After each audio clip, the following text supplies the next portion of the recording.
Le corps d'un roi Anunnaki, vieux de 12 000 ans, a été retrouvé entièrement intact en Iran. Rejoignez-nous pour découvrir ce qui se cache réellement derrière la tombe.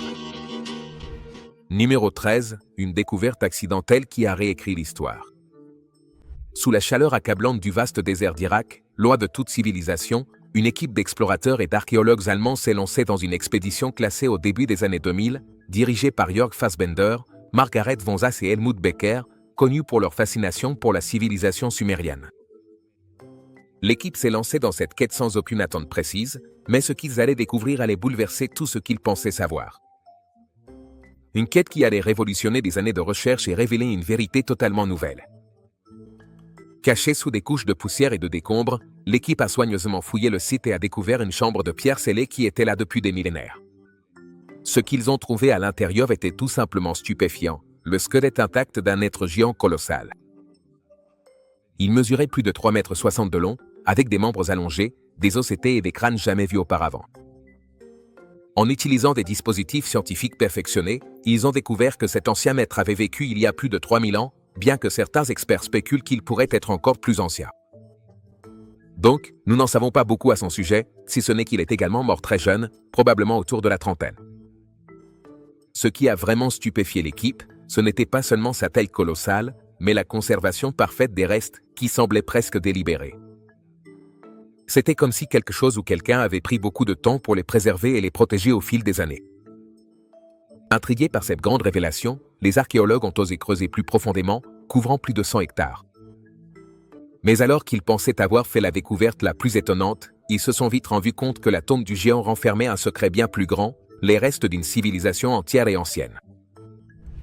Numéro 12, la cité perdue d'Uruk. Évidemment, on sait depuis longtemps que cette tombe reste encore à découvrir. Ce fut, sans aucun doute, une découverte remarquable qui a ajouté des détails encore plus intrigants à ce que l'on savait déjà. Dans cette ville en ruine, ils ont trouvé des structures de jardin, des structures agricoles, des maisons babyloniennes et un système de canaux incroyablement sophistiqué qui se connectait à l'endroit où le fleuve Euphrate coulait autrefois. Donc, tout cela servait de pièces et tout le reste? Toutes ces découvertes ont suscité de nombreuses spéculations, laissant l'archéologue avec plus de questions que de réponses. La question la plus importante, qui était cet être gigantesque? Était-ce un dieu, un souverain ou un guerrier d'une époque oubliée? Mais juste avant que toutes les réponses ne soient découvertes, l'armée américaine a envahi l'Irak, obligeant les archéologues à suspendre leurs recherches. Et alors, le silence s'est installé. Numéro 11, l'ombre de Gilgamesh. Sous les ruines de l'ancienne Uruk, un squelette imposant et des reliques divines ont redonné vie à une légende vieille de 4000 ans, laissant entendre que Gilgamesh, le roi dieu à la renommée épique, aurait pu marcher parmi nous. Gilgamesh, le roi légendaire qui a brouillé la frontière entre l'homme et le dieu. Connu grâce à des inscriptions cunéiformes datant d'environ 2700 avant Jésus-Christ, il figure sur la liste des rois sumériens, une tablette d'argile qui recense les premiers souverains de Mésopotamie.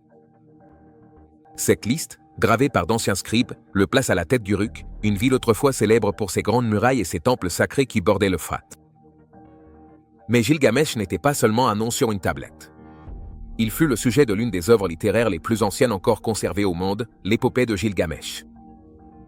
Dans ce récit, il est décrit comme étant aux 2 tiers dieu, 1 tiers homme, un guerrier doté d'une force inégalée et d'une soif d'immortalité. Numéro 10, l'épopée de Gilgamesh. Pour ceux qui ne la connaissent pas, il s'agit de l'une des versions les plus anciennes de nombreuses histoires que l'on retrouve dans la Bible. Pendant des siècles, les érudits ont débattu pour savoir s'il s'agissait d'un simple mythe ou d'un roi ayant réellement existé, dont la vie serait ensuite devenue légende. Aujourd'hui, avec la découverte d'un imposant squelette entouré d'artefacts à thématique divine, le débat a pris une tournure spectaculaire. Les artefacts retrouvés près de la tombe, comme des sceaux cylindriques portant le nom de Gilgamesh, avaient déjà été découverts auparavant dans les ruines d'Uruk.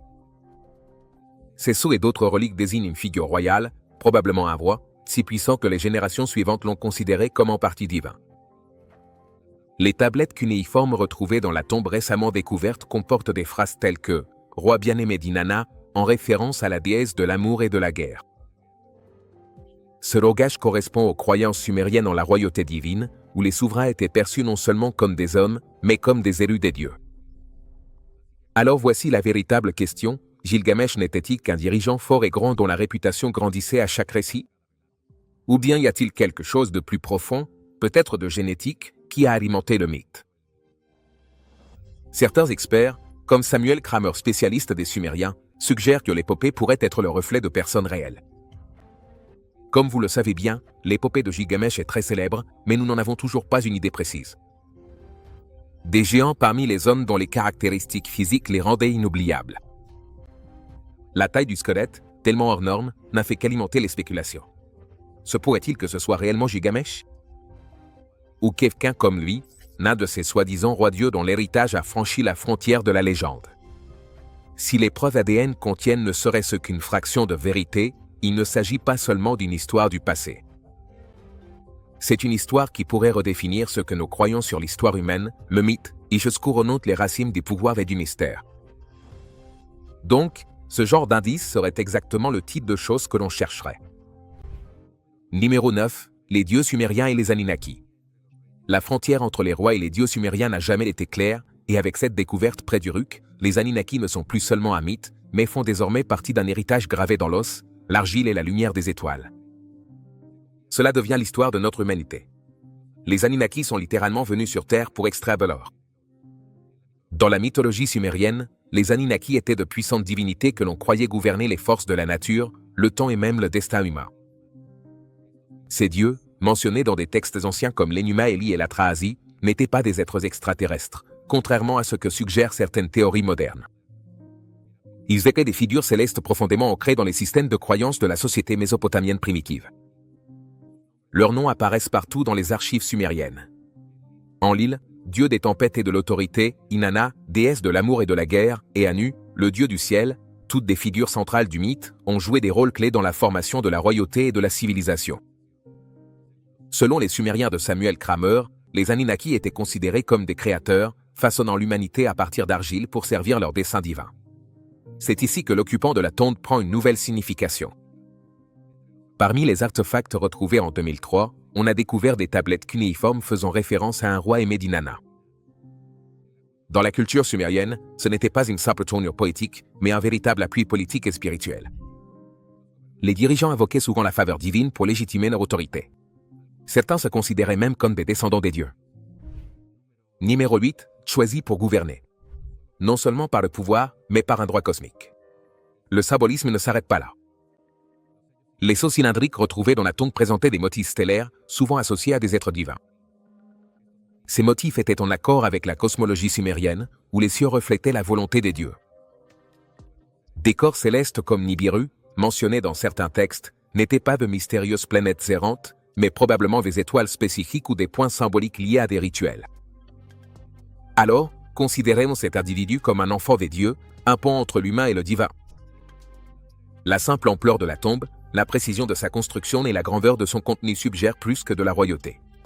Elles évoquent la révérence, voire l'adoration. Les rois d'Uruk, en particulier ceux comme Gilgamesh, n'étaient pas de simples dirigeants. Ils étaient des icônes dont les mythes les dépeignaient comme mi-divins, mi-humains. Les grands temples sumériens, les ziggourats qui s'élevaient vers le ciel, n'étaient pas seulement des merveilles architecturales. Ils étaient des lieux de connexion divine, où les rituels réaffirmaient le lien sacré d'un roi avec les dieux. Que les Anunnaki aient été une métaphore ou un souvenir, les indices laissés par la tombe sont indéniables. Les peuples de l'ancienne Mésopotamie croyaient en un ordre divin et ont enterré cette figure comme si elle en était le centre. Numéro 7. Des géants partout dans le monde. Bien avant l'existence des frontières, les cultures anciennes racontaient déjà la même histoire de figures imposantes, dont la taille et la stature leur ont valu une place entre la légende et la royauté. Le squelette géant découvert près d'Uruk n'était pas seulement un mystère local. Cela pourrait faire partie d'un phénomène mondial qui englobe des cultures et des continents anciens. Des déserts du Nevada jusqu'au tumulus funéraire de Chine, des histoires et des restes osseux d'humains exceptionnellement grands apparaissent encore et encore dans les archives archéologiques. Ce ne sont pas des mythes tirés de parchemins poussiéreux. Ce sont des découvertes physiques documentées par des chercheurs et elles reflètent la révérence manifestée envers le colossal occupant de la tombe d'Uruk. Prenons par exemple la grotte de Lovelock dans le Nevada. Entre 1911 et 1924, les fouilles ont mis au jour d'énormes restes humains, certains mesurant jusqu'à 2, voire 4 mètres de haut. Les légendes locales parlaient de géants roux, des guerriers puissants et redoutables qui, disait-on, avaient autrefois dominé la région. Bien que cela soit souvent écarté comme du folklore, la découverte d'ossements de grande taille a donné un poids inattendu aux vieilles légendes. À l'autre bout du monde, à Shandong, en Chine, une fouille menée en 2017 sur le site de YAOIA a révélé des sépultures néolithiques d'hommes mesurant plus d'1,98 m, ce qui était extraordinaire pour leur époque. Les archéologues ont suggéré que leur taille provenait d'une meilleure alimentation et d'un statut social élevé. Pourtant, leur tombe cérémonielle laisse entrevoir autre chose, un profond respect culturel envers ces individus imposants. Ensuite, il y a la Sardaigne, en Italie. Numéro 6, les statues de Moepramá sur l'île. Sculptées vers l'an 1000 avant Jésus-Christ, elles mesurent 2,40 m de haut et représentent des guerriers lourdement armés qui gardent une nécropole. L'une des découvertes les plus remarquables datant de l'âge du bronze en Sardaigne est un ensemble de trouvailles appelées les géants de Moepramá. Bien que stylisées, elles se sont probablement inspirées de personnages réels, des figures dont la taille et la force les ont rendus légendaires à leur époque. Et au Pérou, la culture Paraca a laissé derrière elle des crânes allongés et de grands squelettes qui ont inspiré des récits de dieux venus du ciel. Les analyses ADN réalisées en 2014 ont confirmé qu'ils étaient entièrement humains, mais leur taille et leur apparence ont donné naissance à des mythes durables. Encore et encore, nous voyons le même schéma, des cultures qui préservent la mémoire de souverains géants, d'élites guerrières ou d'humains presque divins. Ces individus n'étaient pas seulement plus grands que la moyenne. Ils ont été commémorés, mythifiés, dans certains cas, divinisés. Maintenant, comparez cela avec la tombe d'Uruk. L'imposante taille du squelette, les artefacts à thématique divine, l'enterrement empreint de respect.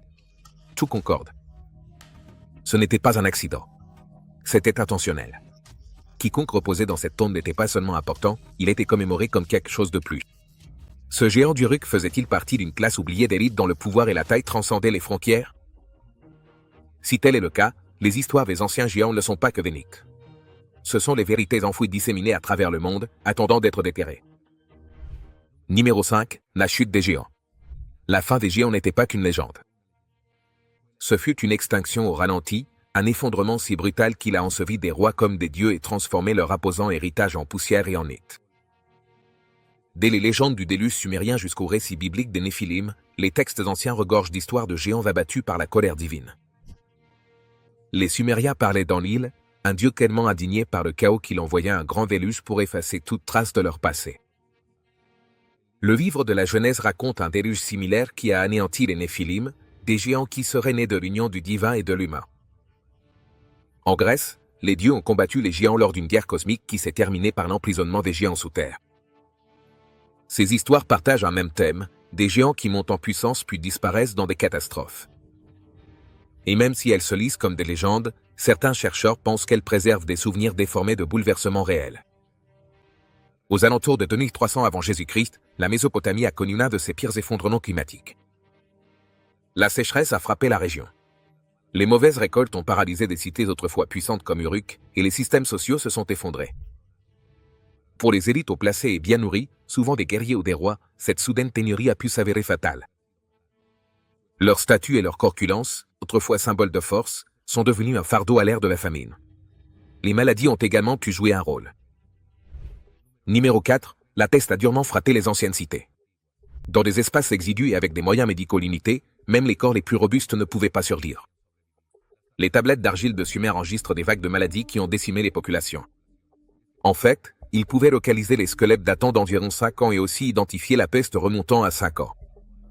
Les mêmes caractéristiques qui faisaient de quelqu'un un géant aux yeux du public, l'abondance, le privilège, l'excès, ont aussi pu les condamner à l'extinction lorsque la nature s'est montrée cruelle. Les catastrophes naturelles ont également laissé leur empreinte. Tremblements de terre, inondations et même éruptions volcaniques ont anéanti des établissements d'un seul coup. Des communautés entières ont disparu, ensevelies sous les décombres et la boue. Parfois, la seule trace qui subsistait était une tombe soigneusement scellée, comme celle découverte à Uruk. Sa préservation n'a peut-être pas été accidentelle. Le toit néticuleux de la chambre suggère à la fois révérence et urgence. Peut-être que la société craignait de perdre complètement cette figure, quelqu'un considéré comme le dernier représentant d'une espèce rare. Les mythes du châtiment divin ont peut-être émergé des cendres de la tragédie réelle, une façon d'expliquer la perte soudaine et insensée. Mais une autre possibilité subsiste.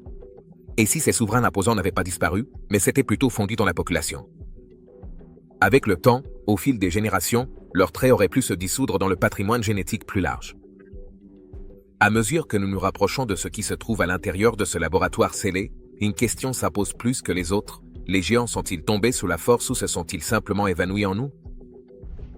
Numéro 3. La civilisation sous Sumer. Avant que les Sumériens ne gravent leurs histoires dans l'argile et ne couronnent des rois sous les ziggourats, quelque chose de plus ancien s'est agité dans le sol de Mésopotamie, quelque chose qui pourrait expliquer la véritable origine de la tombe d'Uruk et l'imposante figure enterrée à l'intérieur par les Akkadiens, qui occupaient la région nord de la Mésopotamie, tandis que Sumer occupait le sud. Les archéologues ont longtemps célébré les Sumériens comme la première grande civilisation, mais des découvertes récentes suggèrent qu'ils pourraient avoir hérité de leur génie d'un peuple oublié qui a foulé la terre des siècles auparavant.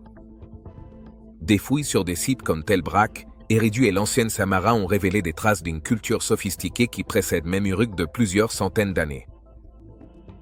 Nous parlons de systèmes d'irrigation avancés creusés dans la terre aride avant même que les villes n'aient un nom. Une poterie si complexe qu'elle défie son âge et des symboles protocunéiformes qui laissent entrevoir la naissance de l'écriture. Ce n'était pas l'œuvre d'une tribu primitive, mais celle d'une civilisation dotée de structures, de symboles et de mémoire. De plus, certains de leurs artefacts présentent une ressemblance étonnante avec les motifs célestes découverts dans la tombe d'Uruk. Numéro 2. Les sculptures sur pierre.